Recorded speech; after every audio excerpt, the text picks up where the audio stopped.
Assalamualaikum dan selamat sejahtera. Anda bersama saya Nabilah Khalidah dan ini Niaga Awani. Seperti biasa, jam ini kita akan berikan laporan berita bisnes, kewangan dan ekonomi. Jadi kita mulakan dengan perkembangan Perdana Menteri dan Menteri Kewangan Datuk Seri Anwar Ibrahim dijangka membuat pengumuman hari ini berhubung keadaan kewangan semasa negara dan nilai ringgit yang semakin menyusut. Timbalan Menteri Kewangan Datuk Seri Ahmad Maslan dipetik sebagai berkata di akhbar The Star, Perdana Menteri akan menghadiri satu acara di Suruhanjaya Security SSM pada tengah hari Isnin di mana beliau dijadualkan berucap. Menurut Ahmad, ucapan Perdana Menteri itu akan berlangsung selepas majlis angkat sumpah yang di-Pertua Dewan Negara yang baharu. Katanya, perkara mengenai dasar adalah menjadi tanggungjawab Perdana Menteri. Ringgit kini turun berbanding dolar Amerika pada kadar 4.61 ringgit.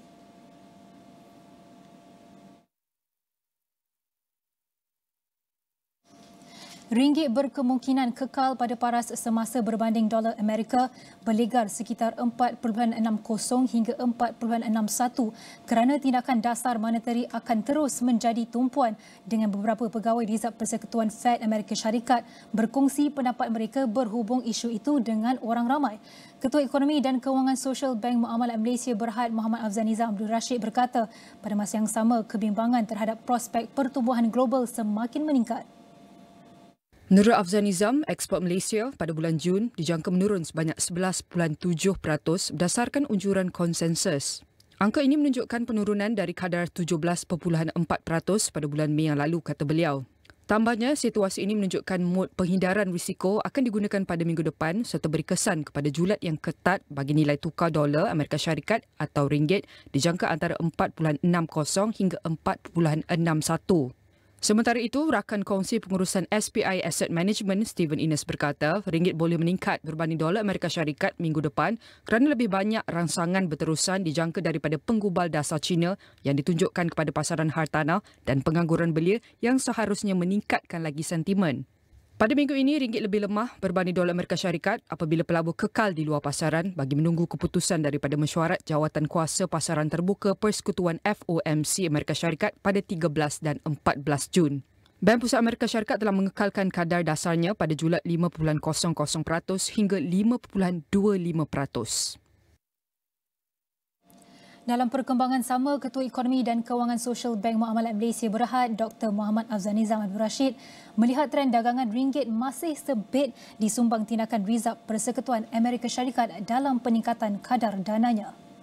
Pada minggu ini, prestasi ringgit dijangka akan masih lagi menunjukkan trend yang meruap, yang mana kadar turun naiknya dijangka akan masih lagi dalam jajaran yang sempit, iaitu sekitar RM4.61 ataupun sekitar RM4.62.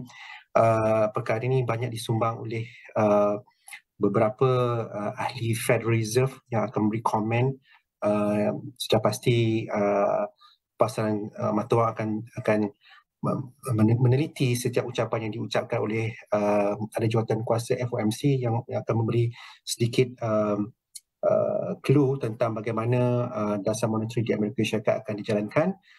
Meskipun baru-baru ini pihak FOMC telah mengekalkan kadar faedah mereka pada sekitar 5.25%, tapi bergerak ke hadapan dengan angka inflasi yang dijangka akan masih lagi berada dalam paras yang melebihi sasaran iaitu 2%, itu memungkinkan pihak Federal Reserve untuk menaikkan lagi kadar faedah. Jadi sentimen ini masih lagi berterusan dan akan memberi impak yang negatif kepada prestasi ringgit. Dan bukan saja ringgit tetapi meliputi beberapa mata wang asing di peringkat serantau. Jadi saya jangkakan prestasi mingguan ringgit pada yang minggu yang akan datang ini masih lagi berada dalam kemewapan yang tinggi. Sementara itu, Afzal Nizam berkata di sebalik pengumuman pelantikan Gubernur Vietnam Baharu Datuk Sheikh Abdul Rashid Abdul Ghafur berkuat kuasa 1 Julai ini, jawatan kuasa monetary dijangka akan terus fokus kepada data ekonomi dan realiti dalam menentukan kedudukan kadar dasar semalaman OPR negara. Saya melihat isu pelantikan Governor yang baru ini lebih menjurus kepada policy continuity ataupun dasar yang akan diteruskan, yang mana pihak bernegara terutamanya di kalangan ahli jawatankuasa Monetary Policy Committee akan meneliti setiap angka ekonomi yang diumumkan dan akan bertindak mengikut suasana ataupun data ekonomi yang ditunjukkan. Buat masa ini kita dapat melihat beberapa indikator sektor luaran di Malaysia telah pun menunjukkan sedikit trend yang melemah. Sebagai contoh, angka ekspor yang terkini pada bulan April yang lalu menunjukkan trend yang negatif, iaitu negatif 17.4%. Kemudian kalau kita melihat indeks pengeluaran industri ataupun Industry Production Index juga menunjukkan trend yang merosot sebanyak 3.3% pada bulan April yang lalu. Jadi suasana ekonomi global yang perlahan telah pun memberi kesan kepada prestasi ekonomi, dan ini menuntut pihak bernegara untuk lebih berhati-hati dalam proses mereka untuk menaikkan kadar faedah ataupun untuk orang kata itu dasar lebih restriktif lah. Jadi berdasarkan pengamatan data ekonomi yang masih menunjukkan trend yang agak lemah, dijangka OPR mungkin akan dikekal. Jadi jasa yang sebegini rupa, saya kira dengan tampuk pimpinan yang baru yang diketuai oleh Datuk Sheikh Abdul Rashid Abdul Ghafur akan diteruskan, dan policy continuity saya kira akan memberi kesan dari segi bagaimana pihak pelabur akan menilai kredibiliti pihak negara dalam mentadbir dasar monetary. Di pelantikan ini dikira sesuatu yang positif, dan policy continuity itu setidak-tidaknya akan membantu dalam meningkatkan ataupun mengurangkan apa yang dikatakan policy uncertainty ataupun ketidakpastian dalam pelaksanaan dasar. Jadi saya kira pelantikan baru ini sesuatu yang positif kerana terdapatnya unsur-unsur seperti policy continuity yang akan diperhatikan oleh para pelabur.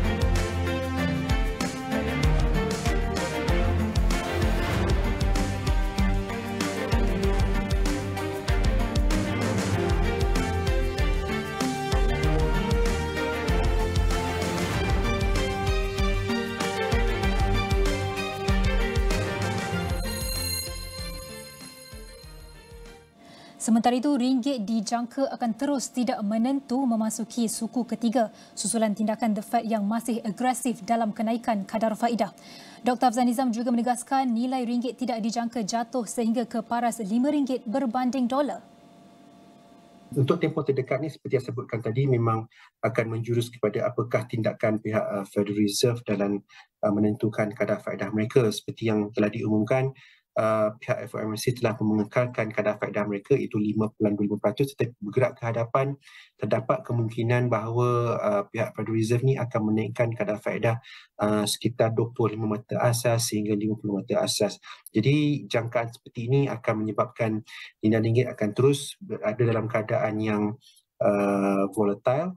Dan ditambah pula mungkin ada beberapa lagi ahli FOMC akan memberi komen di dalam pasaran, dan ini juga akan memberi kesan kepada pergerakan nilai ringgit. Jadi untuk tempoh yang terdekat ni masih lagi dalam keadaan yang meruap.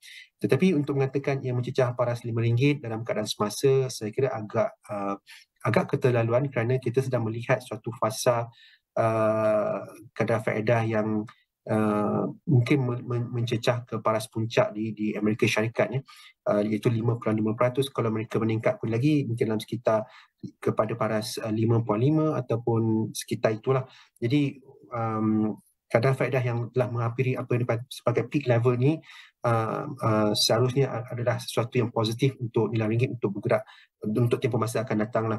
Jadi kalau kita nak jangkakan RM5 tu, mungkin ia memerlukan suatu bentuk kejutan yang lebih besar untuk memungkinkan nilai ringgit itu terus melemah ke paras yang disebutkan iaitu RM5. Jadi pada masa ini saya nampak kemungkinan ianya untuk berlaku tu agak kecil berdasarkan pengamatan saya berkenaan dengan trend kenaikan kadar faedah di negara maju, terutama di Amerika Syarikat. Dr. Afzal Nizam juga berkata tidak wujud keperluan untuk melaksanakan kawalan modal kerana ia hanya akan menolak kehadiran pelabur.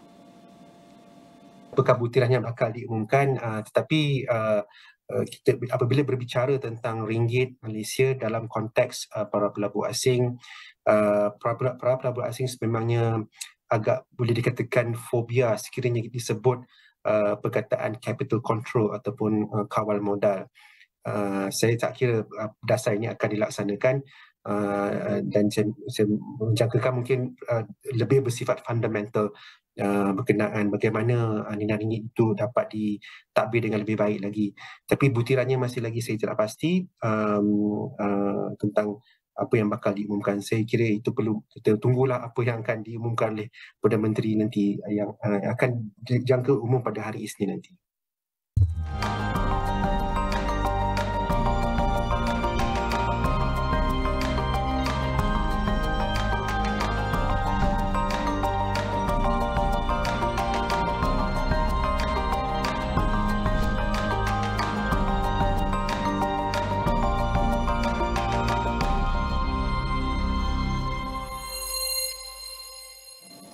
Bursa Malaysia dijangka dalam dagangan berhati-hati minggu ini dalam keadaan ketidaktentuan pasaran global yang semakin meningkat, kata seorang penganalisis. Naib Presiden Penyelidikan Ekuiti Rakuten Trade Sdn Bhd Tong Pak Leng berkata, unjuran menyeluruh bagi ekuiti Malaysia diramal kekal stabil dalam jangka sederhana. Ia berikutan penilaian yang menarik, pendapatan korporat lebih kukuh dan keadaan ekonomi yang bertambah baik. Bagaimanapun, beliau berpendapat para pelabur akan kekal berwaspada buat masa ini berikutan faktor-faktor luaran seperti peningkatan risiko pasaran dan ketidaktentuan di pasaran global. Menurut Tong, FBM KLCI dijangka meneruskan trend yang tidak banyak berubah dalam julat 1380 hingga 1395 pada minggu ini. Dari sudut teknikal, beliau menyaksikan paras rintangan serta-merta pada 1390 diikuti dengan 1415 dan paras sokongan pada 1373 disusuli dengan 1350. Pada asas Jumaat kepada Jumaat, FBM KLCI meningkat 12.53 mata untuk ditutup kepada 1388.61 berbanding 1376.08 pada minggu sebelumnya. Jumlah dagangan mingguan meningkat kepada 15.97 bilion unit bernilai 10.49 bilion ringgit, di mana jumlah dagangan pasaran utama naik kepada 10.74 bilion saham bernilai 9.24 bilion ringgit.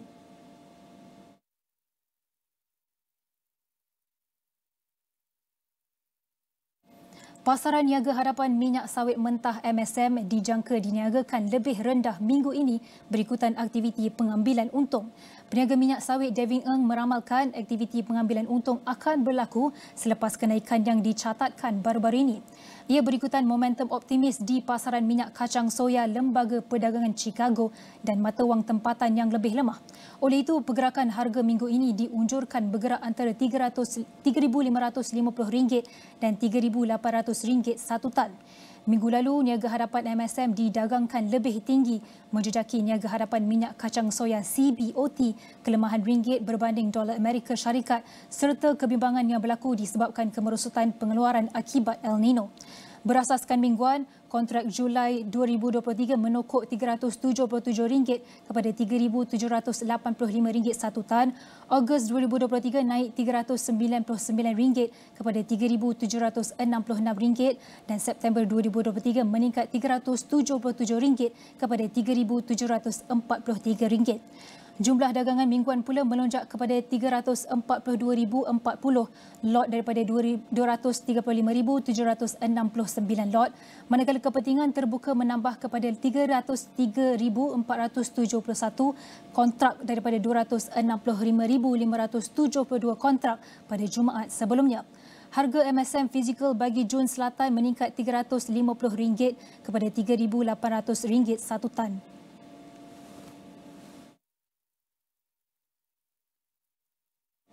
Niaga Awani berhenti rehat seketika, kembali selepas ini.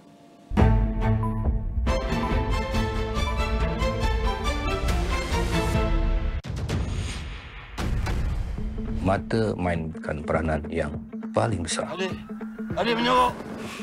Air mata saya ni on command. Wow.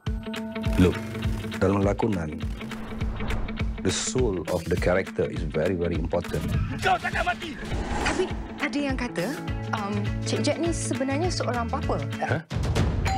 Sekarang ni, Aida dah tahu yang bapa Aida masih hidup tau. Oh, wow. Aida nak kena jumpa Jack Yusof tu, minta dia jadi wali. Kau jangan datang pada aku terus macam ni. Nak claim beg susu, beg lampin. Tak serius kan? Hidup lagi kan? Ini dah tambah ramai ni. Abah tahu Aida marah dengan Abah sebab Abah tak ada dalam hidup Aida. Dan sekarang ni, biar Abah ganti balik apa yang Abah tertinggal dulu. Jack Yusof stream episod Baharu setiap Sabtu on demand dan di Astro pada tarikh tertera.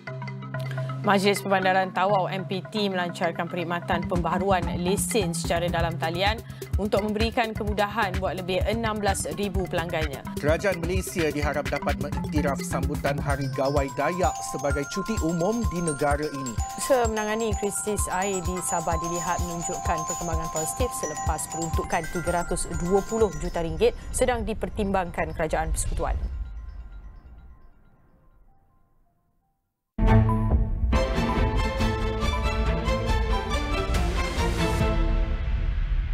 Bertemu kembali. 6 bulan pelaksanaan inisiatif Payung Rahmah oleh Kerajaan dalam membantu golongan B40 menangani kos sara hidup yang tinggi. Terbaru pakej Ramah Cermin Mata dilancarkan oleh Menteri Perdagangan Dalam Negeri dan Kos Sara Hidup KPDN, Datuk Seri Salahuddin Ayub. Namun sejauh mana ia memberi kesan kepada golongan sasaran? Pelbagai pakej rahmah sudah dilancarkan, antaranya menu makanan, bakul makanan, rawatan dan jualan murah. Astro Awani ke lapangan untuk mendapatkan pandangan rakyat mengenai inisiatif kerajaan ini yang akan dinilai pada Jun selepas tempoh 6 bulan diperkenalkan. Bagi Wan Muhammad Padilah Wan Ibrahim 54 tahun, menu rahmah antara pakej yang sering didengar sejak dilaksanakan. Ini ramah ni saya biasa dengar lah. Tapi macam cuma tempat makan je yang saya tahu. Yang lain tu promosi dia lah kan. Promosi dia memang kita sekadar dengar je. Sekadar dengar je. Kalau untuk ekonomi tu baguslah kan. Tapi kalau kita nak pergi tu kan, kalau benda tu ada di setiap tempat tak apa. Ni di tempat-tempat tertentu. Nada sama disuarakan Saiful Din, 50 tahun, seorang peniaga dari Hulu Selangor. Jelas Saiful, jualan rahmah paling berkesan untuk membantu rakyat mendapatkan barangan dengan harga berpatutan. Jualan dia itulah yang murah. Harga untuk rakyat. Itu yang apa ni? Harga dia yang mampu lah. Mampu milih lah. Untuk bagi ringankan beban. Ya, betul. Selain itu produk lain di bawah Payung Rahmah? Itu yang saya tahu. Lain saya tak tahu. Tak pernah dengar? Lain tak pernah dengar. Mungkin barang runcit pun ada. Ada. Saya rasa macam berita tu masuk tapi promosi dia macam kurang lah. Memang saya tengok dalam TV ada rahmah-rahmah kan. Tapi kurang lah dia punya tu, iklan dia. Bagi pesara Khamis Yaakob 57 tahun, beliau berkata inisiatif Payung Rahmah perlu diperkasakan di seluruh negara. Ujarnya sekiranya dapat diperkemaskan promosi serta pelaksanaan Payung Rahmah di kawasan luar bandar, beliau percaya ia akan memberi lebih impak kepada rakyat. Bagi saya, apa yang dia buat untuk rakyat tu baguslah kan. Untuk makanan projek Rahmah ni kan. Kalau kata selain pada itu, saya tak nampak pula dia punya projek-projek untuk macam akar umbi dia. Katalah A tadi kepala dia. Maknanya yang bawah-bawah ni sepatutnya benda ni dipromosikan, dia jalan lagi, dikembangkan lagi. Mana akar umbi ni berjalan, gerak. Kemungkinan baru benda tu lebih agresif lah macam cakap lah kan, baru orang tahu. Jadi orang kata, oh kat sini kat Rahmah dia. Oh sini pot untuk beli barang dapur. Oh sini pot untuk makanan, minum apa semua. Jadi orang tahu mana akar umbi tadi bergerak. Mungkin pada situ orang pada itu pernah mendapat air lah. Sangat bagus dan membantu golongan B40 untuk membeli keperluan asas lah untuk bakul rahmah, kedai rahmah. Pendapat saya macam kurang lagi lah. Ada setengah golongan B40 dia tak tahu di mana untuk mendapatkan sumber-sumber yang lokasi dia dekat mana.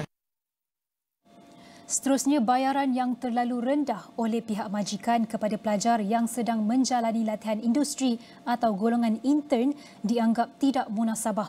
Perdana Menteri Datuk Seri Anwar Ibrahim berkata, majikan seharusnya mempertimbangkan untuk membayar sekurang-kurangnya jumlah yang mampu menampung kos perbelanjaan harian pelajar berkenaan. Polisi intern di dasar intern di mana apa? Maknanya syarikat atau industri pilih untuk mendapatkan sukarelawan, sukarelati datang untuk diberikan pendedahan. Jadi prinsip intern itu tidak ada allowance atau bayaran. Apakah ini fair? Saya tidak fikir fair. Sebab itu bila saya ambil intern sebagai pejabat ketua pembangkang dulu di parlimen, kita bayar. Tidak terlalu tinggi tapi sekurang-kurangnya makan, minum dia, perjalanan, dia ada sedikit allowance. Kerana prinsip intern itu bukan pekerja. Dia, tetapi untuk syarikat-syarikat tidak bayar sama sekali, itu bayar sedikit rendah, tak munasabah. Ini sebab saya kata dasar ekonomi kita, kebijakan ekonomi haruslah menekankan prinsip keadilan ini. Beliau berkata demikian ketika program Temu Anwar di Universiti Malaysia Kelantan atau UMK dibacok pada Ahad. Menteri Sumber Manusia V. Sivakumar pada Ahad turut memberitahu isu itu perlu diberi perhatian serius oleh kerajaan memandangkan golongan berkenaan tidak boleh dianggap sebagai buruh percuma.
Bermula secara kecil-kecilan dengan 2 orang pekerja, kini perniagaan menjual pelbagai jenis biskut dan makanan sedia dimakan atau ready to eat. Evas Food Station di Ipoh Perak kini berjaya mengukuhkan jenamanya bersama 11 tenaga kerja. Pengurusnya Nur Atira Zulkifli, 32 tahun berkata, walaupun perniagaannya itu baru menjangkau usia 3 tahun, namun teknik pemasaran di media sosial yang dimanfaatkan secara optimum berjaya membangunkan perusahaannya. Katanya, selain lonjakan keuntungan daripada 30% kepada 200% dalam tempoh itu, kaedah pemasaran itu turut berjaya menambat hati pelanggan-pelanggan yang berada di luar bandaraya Ipoh dengan jenamanya. Berbeza dengan TikTok. Audiens TikTok dengan audiens di Facebook adalah sangat berbeza. Audiens di TikTok kita menyeluruh kepada bukan kepada kawasan setempat, tetapi kalau di Facebook kita menggunakan target marketing yang lokal, kawasan setempat. Jadi untuk kawasan setempat ini kita fokus kepada penggunaan grup Facebook secara maksimum, penggunaan page besar secara maksimum, dan semua itu kita buat secara konsisten menyebabkan kita punya perniagaan lebih dikenali ramai. Selain itu, Nur Atirah berkata media sosial amat membantu perniagaannya dalam merapatkan jurang antara peniaga dan pelanggan. Jelasnya, melalui platform itu, para pelanggan boleh berinteraksi atau memberi sebarang maklum balas secara pantas kepada Evas Food Station berhubung produk yang diperoleh. Social media ini sangat membantu bila kita berniaga dan menggunakan platform ini sebagai jalan untuk menaikkan jualan kita secara maksimum. Jika penggunaan ini digunakan dengan baik, maka perniagaan kita juga akan terus maju dan terus ke hadapan, insya-Allah. Justru Nur Atira berharap perniagaannya akan terus berkembang selain dapat melebarkan sayap ke seluruh negeri pada masa akan datang.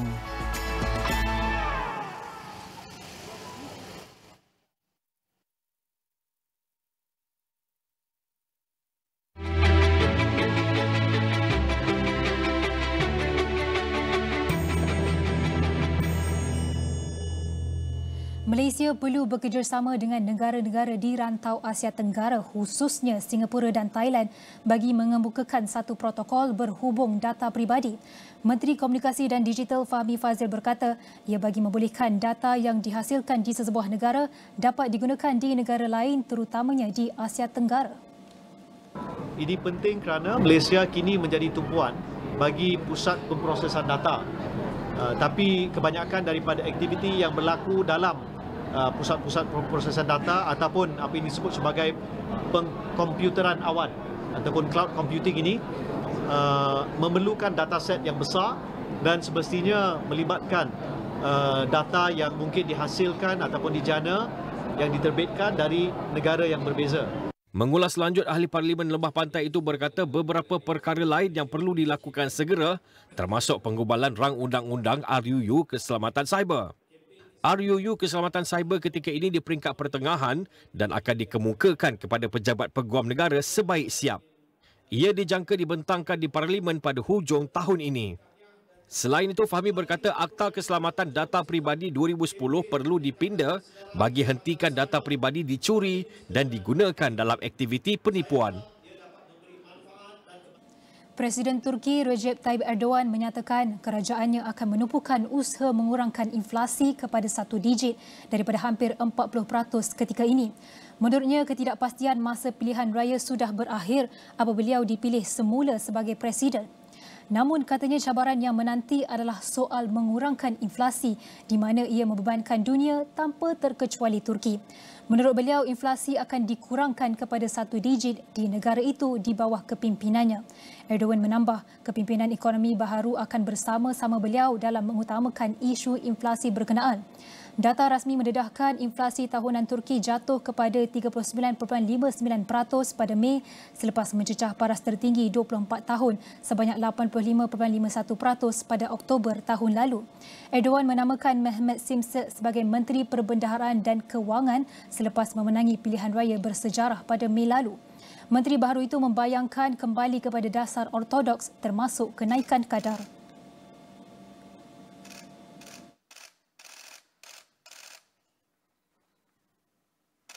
Setiausaha Negara Amerika Syarikat Antony Blinken bertemu dengan Menteri Luar China Qin Gang pada Ahad. Blinken merupakan diplomat kanan pertama dari Amerika yang melawat China dalam tempoh 5 tahun. Kedua-dua pemimpin itu bagaimanapun tidak mengulas mengenai pertemuan atau perbincangan mereka kepada petugas media. Dalam lawatannya sehingga Isnin, Blinken dijangka bertemu dengan diplomat paling kanan di China, Wang Yi. Blinken juga mungkin bertemu dengan Presiden Xi Jinping dalam usaha untuk membina saluran komunikasi yang lebih terbuka dan kukuh. Ia juga sebahagian daripada usaha untuk memastikan persaingan antara kedua-dua negara itu tidak terjerumus kepada konflik.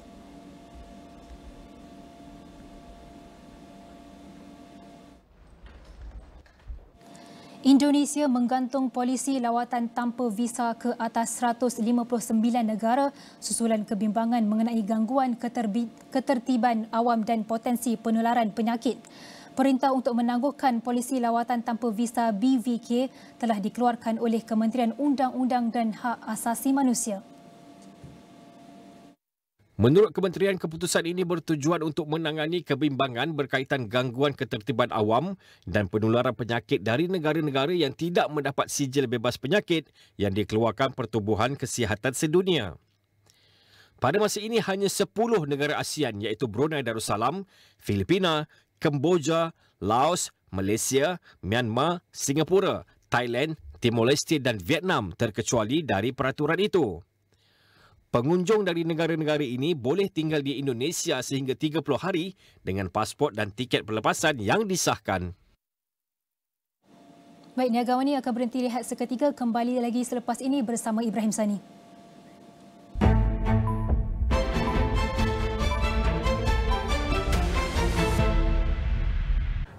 Abang akan terus minta Ilya. Debaran menanti jawapan. Aku masih tak dapat lupakan segala perbuatan kejam yang masih lagi menghantui aku. Kalau Ilya tinggalkan, abang takkan dapat lagi rasa kasih itu suci macam tu. Adakah mereka akan kembali bersatu atau sebaliknya? Abang menyesal dengan apa yang abang dah buat. Berilah aku petunjuk, Ya Allah. Minggu akhir, andai itu takdirnya. di Astro Ria dan Astro Go.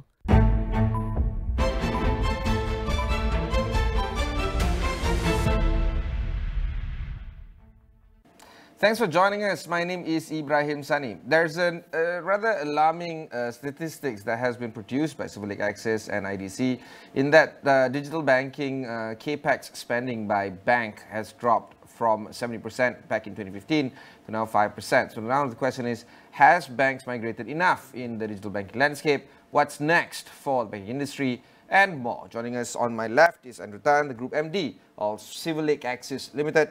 Andrew, thanks very much for taking the time to speak with us. Let's do a little bit of background in terms of what Silver Lake does before we jump into the whole conversation of the banking industry. Okay, thank you, Ibrahim, for having me here. Silver Lake Access, we are a company of about having been around for 35 years. So we are a Malaysian company, but we are listed in the Singapore Stock Exchange and has been so for the last 20 years. We have offices in 16 countries, 25 offices, and essentially we are an enterprise software technology firm providing solutions, services to all sorts of enterprises, although 60% of what we do are for the banking sector. So as an example, in the Southeast Asia space, 40% of the top 20 banks, they use our solutions. So if every day you count the number of transactions, banking transactions, that goes through the core banking platform, there will be roughly about 700 million transactions that goes through, our solutions. So we are quite dominant, here in this part of the world. Although we also are global. In Pakistan alone, 70% of the credit card transactions also run through our systems. We are also in other sectors outside of banking, but also like in the insurance side, we do e-claims processing. In Malaysia, we have almost 100% of the insurance companies who are on our platform. 50%, Singapore, in the Philippines and Indonesia are on our platform.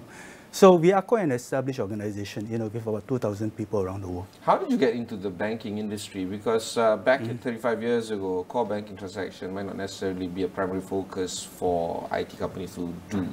Yeah. What drove Silver Lake Access into this sector? I think 35 years ago, if you look at the Asia Pacific part of the world, there has been a lot of transformation, within the banking industry. This is the 80s. In the 80s, exactly. I mean, if you look at a country like Indonesia, when they open up, and they have got several hundred banks, and they're going through a period of growth, period of consolidation, and a lot of banks are modernizing. I think in those days, they were all rushing to open up branches. Even Malaysia, similarly, there were many banks, and all of them, wanted to capture, a larger slice of the market.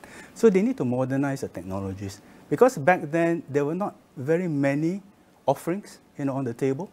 A lot of them are essentially, from the mainframe, kind of an environment. So I think, we were quite well positioned in the sense that we managed to bring a solutions, that provided them with the flexibility, provided them with the ability, to look at, the entire portfolio of customers and be able to anticipate what the needs are, and go to market. Plus also the fact that, the providers are mainly multinational players. So we are one of the few, Asian players. So we were, kind of, ahead of the curve in terms of providing solutions that clearly, that can resonate with our clients in this part of the world. How I would like to describe the financial sector, not just banking in Malaysia, is that there are two graphs in my mind right now. The first is a J-curve in terms of transactions. When it comes to timeline, some years ago compared to today, there's a lot of transactions. And if I were to put my thinking hat on, the transactions are just going to grow in the future. That is in terms of the transaction. In terms of players, however, there seems to be a waxing and waning. There was a time, maybe you can tell me because you've been around for far longer than I have.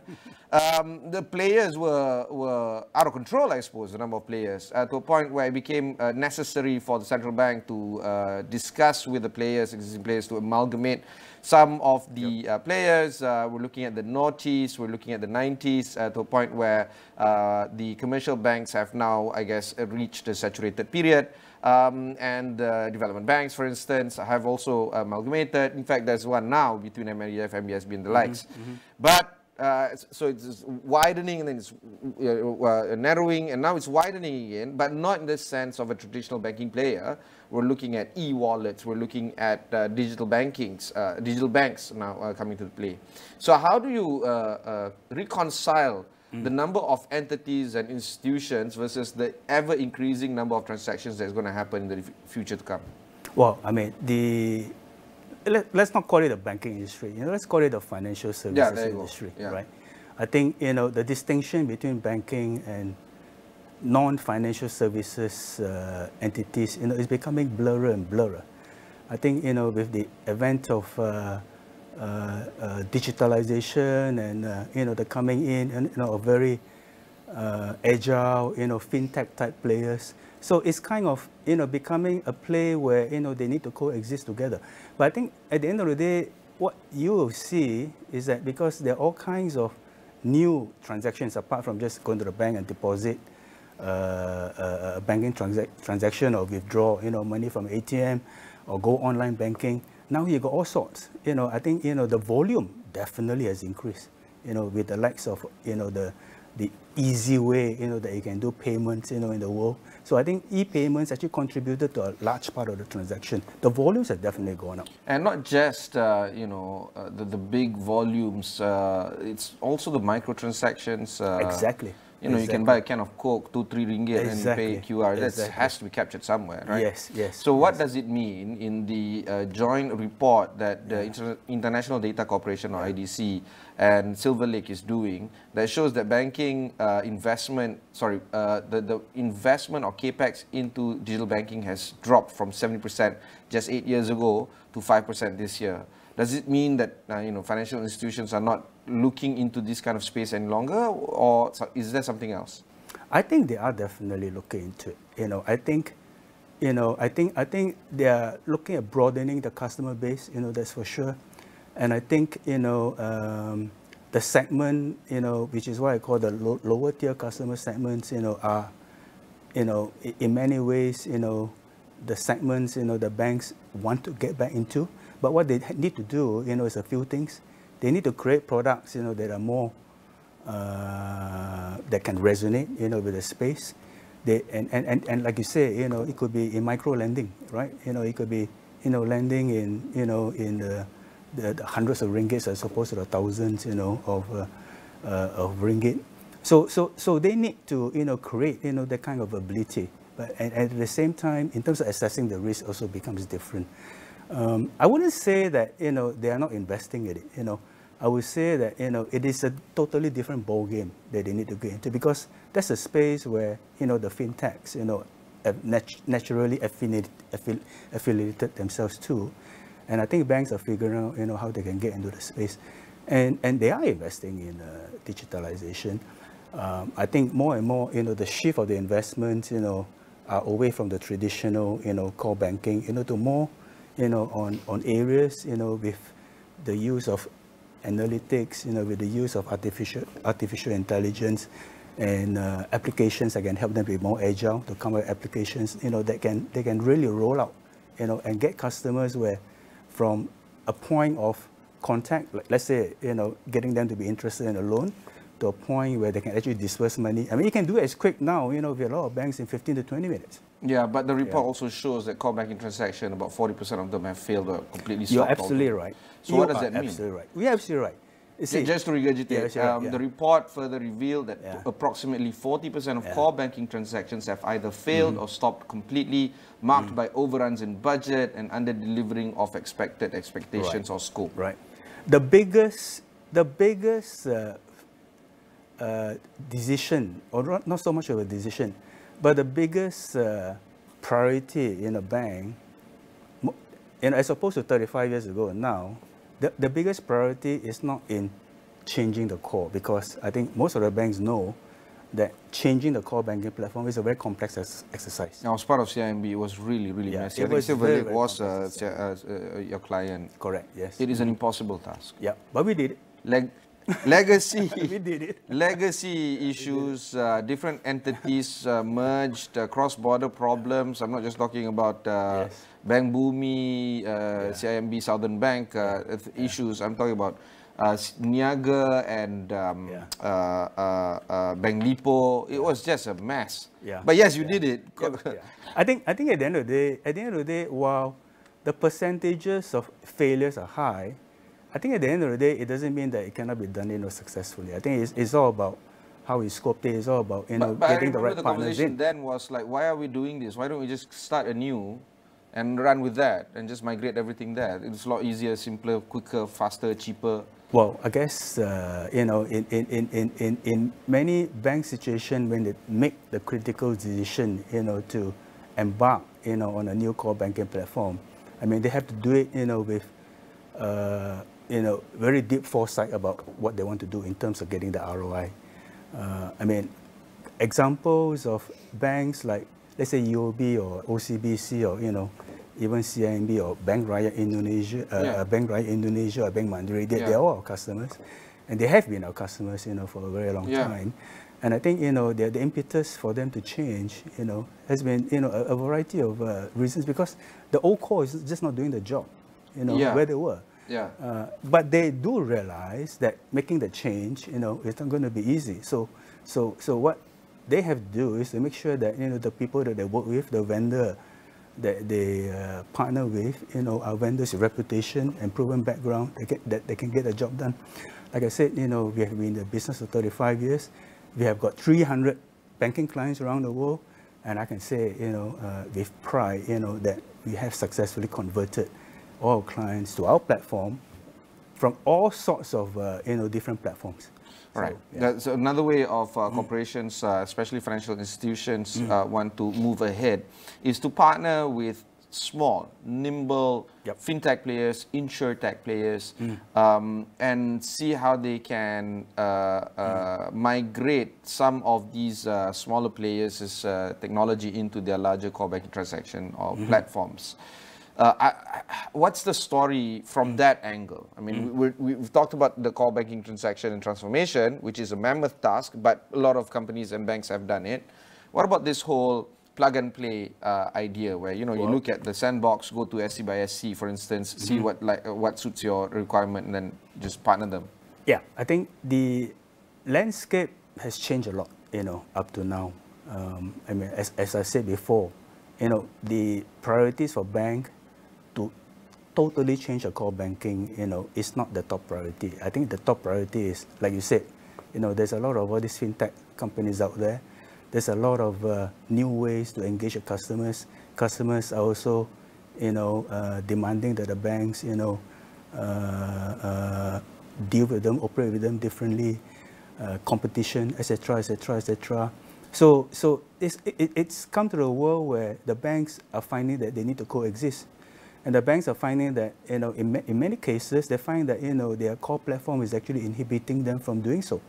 So this is where, cloud, comes about, right? And with the advent of cloud, banks are able to actually do a lot of the leapfrogging, because in many ways, cloud, first and foremost, I think from an economic perspective, offers the most flexible and economic way, of allowing banks to embark on what I call experimentation, right? And it is inevitable. All the fintechs are all riding on. But all regulators, especially Bank Negara, allows for experimentation to happen. They have a sandbox, see what goes there. There are regulations. There are compliance related initiatives which you just have got to make sure that you comply. But I think the shift, from the traditional way of providing banking applications, a more agile way that actually works on the cloud, is happening. It's happening. I mean, nobody's going to dispute that cloud migration is a non-critical factor. It is a critical factor. Absolutely.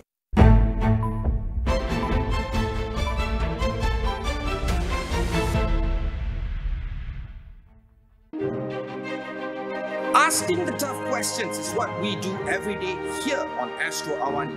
Catch me every weeknights at 10:30 p.m. across all Awani platforms.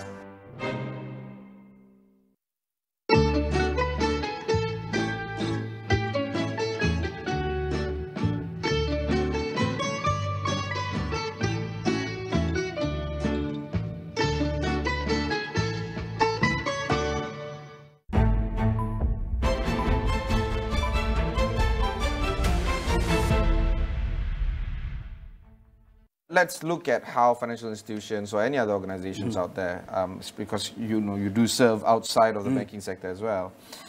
So how the shops are arranged. When you have 5 roles overlapping and people can't really define what the differences are, for instance, Chief Technology Officer, Chief Information Officer, Chief Intelligence Officer, Chief Data Officer, Chief Analytics Officer, and then when you ask the 5 of them what's the difference between one another, they all fumble.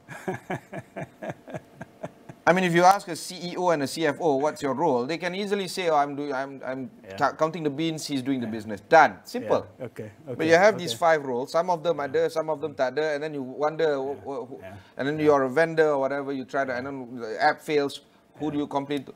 It's a bizarre moment. Yeah. So how do you resolve that kind of, I'm sure you're facing this kind of thing. You are right in the sense, although I've not seen a bank that got so many individuals, occupying all of these roles. A lot of them actually have several roles, in the portfolio. But I think, at the end of the day, those roles, however you want to put it organizationally, are required. If you want to succeed, in the future, whether it is on the digital side, whether it is on the analytics side, so on and so forth. I think at the end of the day, I think the bank must have a clear strategy. Right, to move forward to the future. I mean, I know they're your clients. I'm less optimistic. Well, if you look at the cost-to-income ratio, banks are rising. You're right. If you look at the ROI, they're decreasing. ROE, sorry. Yeah. So. Well, I think the biggest concern in any bank is to, how to reduce the cost-to-income ratio. Right. I mean, that's one of the biggest concerns. That's on the cost side. But I think on the other side, they have the other concern as to how to increase the engagement with customers. So it's a two sides that they need to balance. There's a two things they need to balance, and I think definitely the cloud technologies, definitely if you do it right, gives you a lot of avenue, to reduce the cost. Okay, let's talk about that. If you do it right. Let's talk about that. So what would be the things that would constitute to doing it right using cloud? Well, I mean, a clear example. It's very clear, right? I mean, if you're not on cloud, you're owning all the capex of all the infrastructure that you have right now on your own, right? Cloud is a shared resource environment. Definitely, if your mind is oriented, to that shared resource environment, definitely it's going to cut down, in fact, on your capex. What is the thinking right now among the industry? I think the thinking is that it clearly provides the benefits. Anybody militantly opposing this whole idea? Well, I think there are resistance. I think a lot of resistance is more in terms of understanding what they need to give up. The huge investments they make, currently on the current infrastructure. And what does it mean, when you're on the other side? And, what about security? I mean, how secure is it? What would the regulators say, if I enter in a long-term, arrangement with a cloud provider? And all the applications I've invested and built, if I were to move it there, what are the implications? What kind of disruptions, it's going to cause? And is it going to work? Okay, that is in the element of taking off the capex element when you go to cloud. Another area of exploration that you can share with us in doing it right? Well, I mean, if you do it right, you definitely, the way you develop applications on the cloud, is very different from when you're on the premise. I mean, there are all sorts of tool sets that you can use, there's an agile development approach. As an example, in the old days, it could take you up to 2 years to build something. If you use an agile approach, the market doesn't have time for that. Exactly. So, the whole idea of being on cloud, to use the agile development approach, is to use what we call the the minimum viable product approach, right? You want to roll out things in an iterative way. So when you launch it, you see, see the return ROI. If it's not there, you ditch it. Then you start another way. Exactly. So you have to leverage cloud, to do something like that. So that is more from, the market, the customer side, and also I think more importantly on the cloud is that, you could scale, right? I mean, rather than one shot, you buy all the expensive infrastructure, and there's going to be a lot of excess capacity that you don't use on low demand. When you're on the cloud, you can scale it up and down. So on high demand, you pay more. And it's 2023. I thought we are past this whole conversation of cloud migration and the benefits of cloud. Right. Why are we still talking about this right now? Do you feel that the market is still, there's a lot of holdout in terms of adopting this right now? I don't think there is that tremendous holdout. I think if you talk to every single bank. AI, we should be discussing about automation, about Industry 4.0. That is the conversation that we should be talking about, not about the infrastructure. The infrastructure is just assume everything is on cloud already. You're right. I think, like I said, I mean, banks by tendency, they are conservative, but they will lose out to faster players. They will. But definitely the cloud discussion is sky high, on their agenda. So different banks take different approaches, right? Some are more aggressive, some are less aggressive. I think it's all about cost, risk, and skills and talent. That's another big factor you need to put into the equation. There's also the philosophy that permeates across the organization. If you have folks, I'm not talking about biological age. I'm talking about thinking, mentality, and philosophy. If you have an old-fashioned thinking, you can be 21 and have an old-fashioned thinking mentality. You can be 65 and be forward-thinking. The philosophy behind this industry is that's why people keep on saying, like what you just literally said, banking is by nature conservative. That is why banking will lose out, the way I put it. Yeah. You'll be amazed, what banks are doing now, to change the culture in the bank. So, a lot of banks are setting up banks within the bank. Like, as an example, I'm not kidding. I mean, it's not like a different bank, it's like setting up a different operating unit. Just to tender, to all this new age, kind of banking and getting the new segment. And they follow a completely different branding. I can mention a few. Yes, some of them do that too. Give them free branding. They have been working with, some of those banks, different brands, even right down to setting up different legal entities. And you are with them every step of the way. We are with them every step of the way. So how is it turning out in terms of some of these bank within bank? Yeah, I mean, just an example of an engagement, that we did in Thailand. I mean, they are the big behemoth, bank, right? One of the top banks. Yes. And because of the strong legacy, culture, it's very difficult for them to leapfrog, into the future. So they decided to launch themselves in the digital world by setting up what they call monoline banking. So it's essentially saying, look, this is the new target segment, micro lending. Right, I'm going to have a new CEO. I'm going to have a new board of directors. You go and make a decision, on how you want to go about running it. So there's a high level of autonomy. It's high level autonomy. Then they need to look for the platform and technologies that can allow them to do that. While at the same time, and this is the trickiest part, is that having your own autonomy doesn't mean that your wall is completely separated. Right? Because at the end of the day, you're still one bank. So the technology must be smart enough to be able to talk, to your own technology so that everything, works out well. Because customer experience will be very, very poor. Correct.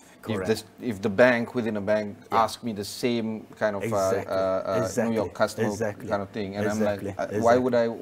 I'm already part of the bank. Okay, so, the key part here is that, because we're running out of time, but the key part here is that the banking industry, financial sector is actually quite crucial for us to move ahead. We need them to survive, and not just that, we need them to thrive in order for us to be productive as well. The times are very critical right now when it comes to trying to build the economy, personal wealth, many more. Do you feel that the banks have the wherewithal to ensure that they can deliver the necessary products to the market to a point where people can see that banking industry is actually up to date and up to speed with what is required right now?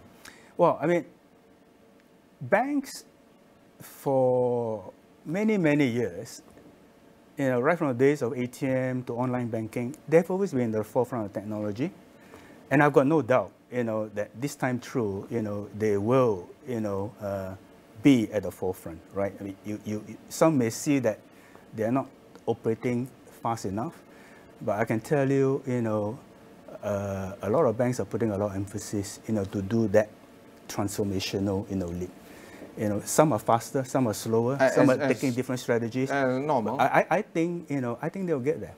I think a lot of the impetus is driven by what the customer wants. A lot of the impetus is driven by everybody's on the cloud. If I'm not on the cloud, how am I going to amalgamate together and book together the fintechs, etc., etc., etc. So that move is inevitable, right? And I think for banks, if they do it well and they do it smartly, what's the biggest advantage of being a bank to be in that fintech space? I think if they do it well, they will be the best players to compete with all others, including they will digital crush, banks. They will crush the players. Don't forget, when customers talk about banking, reputation, brand is very important. Yeah, of course. So the conventional banks have it. I would think twice, trying to go for a small, Exactly. as opposed to oil tanker kind of bank, So banks, so the conventional banks are not, are not sitting around doing nothing. They are doing, doing a lot of stuff. Yeah. I'm sure, but the question is, it's not easy to turn an oil tanker to another direction. But when it does, it's unstoppable. It's behemoth. It's unstoppable. It will, but that turning, that turning, it's a question of speed, right? I mean, fantastic. Okay, very quickly, final comments on this industry and perhaps your company. Well, I mean, like I said, I think the industry is an exciting one. And I think, the technology side of financial services, is always a growing, industry, particularly in our part of the world. Notwithstanding that, we're not 100% insulated, from what's happening, outside, of our region. But very excited, by what's happening in the world. I mean, we are also, in our own company, reinventing ourselves. We actually carry 3 core banking platforms. There are, for different markets. And we're putting everything onto the cloud, right? But I think the more important thing is that because we have got such a long history of engagement with banks, so we know the pains that they're going through. Of course. Yeah, and we are able to offer them, scenarios and options on how to get them to transform in the most efficient, risk managed way. I think banks are very fearful of engaging on things. Rightfully so, because I keep my money there. I want them to be a little bit more conservative than me. Okay, fantastic. That was Andrew Tan, the Group MD of Silver Lake. You can learn more about their company at their website. Also, there's a lot of resources that can be found here on Astro Awani. Do check out Niaga Awani on all our resources there as well. My name is Ibrahim Sani. Catch you in the next one.